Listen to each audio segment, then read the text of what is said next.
Hi guys, welcome to the Wargaming Parrot. Today's video is going to be all about why these little guys make awesome pets. I'm going to be talking about all the things that I think make them such awesome and engaging animals. There's a lot of videos out there telling you some of the bad sides of cockatiels. There are quite a few of them and you need to be aware of them before you get one, and also just be aware of how much effort they take. But in this video I'm going to be talking about all those lovely things. So if you want to learn about that, check out some other videos on my channel, or go over to Sophie's channel where she talks about some of the realities of having these guys, because while they are absolutely amazing, there are some downsides to it. I thought I'd start off with my absolute favourite thing about cockatiels, and that is just how intelligent they are.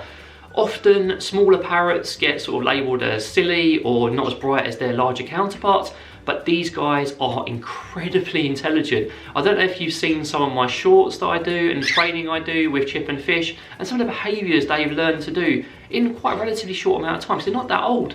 I'll show you some clips in this video as well, just so you can see it if you haven't seen them, but please do check out my shorts and all the training opportunities you have if you have a cockatiel, because if you have one, it's never too late to start training them. There's so many fun things they can do, you know, tidying up behaviours, spinning, waving, even training to talk.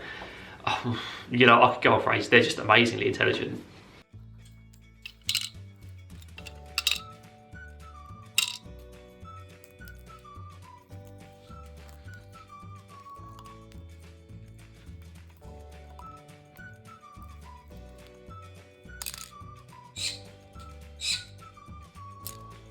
Just like, to contradict myself in how intelligent they are, I also love how silly they are. They can sometimes do the silliest and stupidest things, which can be really endearing and engaging. They're also such individuals, like just seeing R2 and my previous cockatiels, the difference in their personality. I love the way he's lunging at Chip, who's like hiding behind me at the moment. Lovely. They're so different in their personalities. For example, Chip is very much a daddy's boy and he's an attention seeker. He climbs onto my hand when I'm trying to work and he will demand pets. Fish is a bit more, I suppose, like calmer, a little bit more reserved, but when he wants something he'll really go for it as well. It's just, there's such different personalities, and the silly things they get up to, it's just amazing.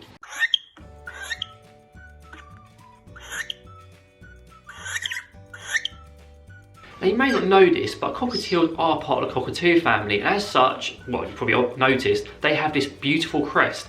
And that crest, especially for more novice parrot owners, is incredibly useful for finding out how they're feeling. I've got a video on the crest and their behaviour, which I'll leave a card for now, but that crest is really so useful thank you, in getting an idea of what they're feeling and maybe just understanding them a little bit more, because sometimes parrots can be difficult to read. The way they hold their feathers can mean multiple things, and it can be the same with the crest, but having that crest and that sort of reference almost, just, yeah, I love it. It's just seeing it flop up and down, seeing the way it expresses their emotions and their feelings, incredibly useful.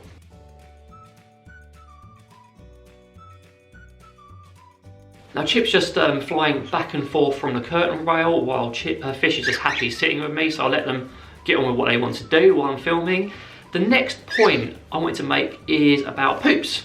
Now, as you may be aware, a lot of you watching this video probably have parrots or are considering them. Poop can be an issue, and bigger parrots produce bigger poops. Cockatiels are in that sort of smaller parrot range, and as such, their poops aren't as bad. They can be wet, they can be difficult to clean. However, compared to, say, for example, even our conures, they are a dream to clean up, you know. It's just a quick wipe normally, sometimes a spray, and they're done. The conures, oh my goodness, is a completely different ball game. So these guys are much easier to clean up after, especially if you have substrate in the cage, because it literally is just a quick scoop and it's dealt with so much easier. The next thing I love about cockatiels is their vocalizations. Now you may hear R2 wicking a little bit, and you heard Chip singing a little bit earlier. I absolutely love the male vocalizations. I loved all the different songs they try to sing, the way they practice their singing, the way you can even teach them to talk. Fish actually says Alexa, and there we have an example of Poop, which I'll clean up in a moment. And you know, they can learn all sorts of things to speak, and while the females cannot learn generally to speak or sing because there's no evolutionary need for them to, they can make really cute vocalizations as well. They can have these cute little chirps, these little sounds they make. Oh, it's just adorable, and I absolutely love it. And again, cockatiels are kind of underrated for this. All you see is just a bit of talking and singing, but a whole range of vocalizations they make are amazing and really, really adorable.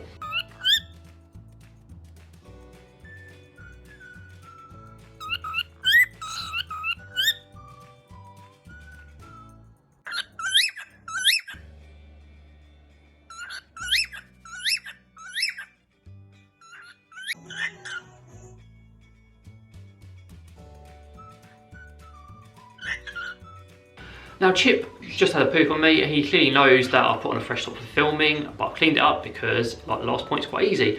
But leading on from what I just said regarding their vocalizations, compared to other parrot species, cockatiels aren't actually that noisy. They can be exceptionally noisy sometimes, so if you have a low tolerance for noise, not the best. However, especially the females, compared to other parrot species, for example, like conures, when they're on full-blown yelling mode, it is not as bad.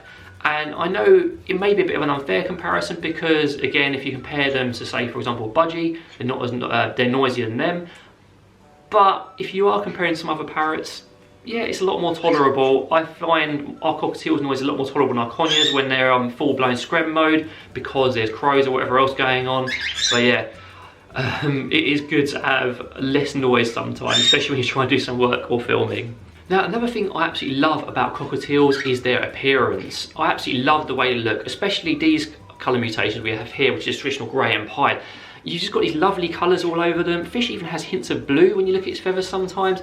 And obviously the most sort of like a well-known feature of most cockatiel mutations is the cheeks. Those beautiful Pikachu cheeks. They are absolutely adorable. I think they have such a beautiful appearance.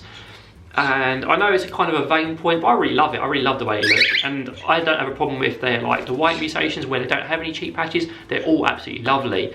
And it's just really awesome.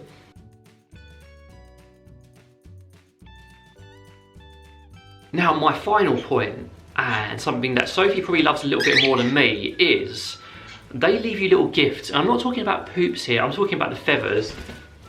Chibi really is active today, he's loving it, flying up and down. Fish just wants to stay on my shoulder, again, difference in personality, but they leave you little presents.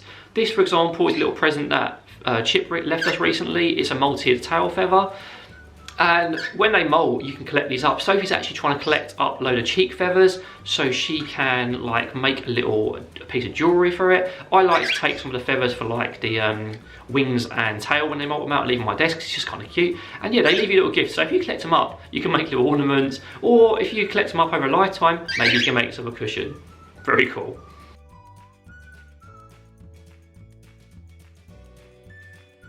That brings me to the end of the video. Just as a disclaimer again, there's lots of positive points about cockatiels. I think they make absolutely awesome parrot companions. However, do be aware there are some downsides, like for example the powdery down, the noise if it's too much for you, other things, and they do require a lot of effort and attention, so you can't just have one and leave it in a cage. They require lots of work.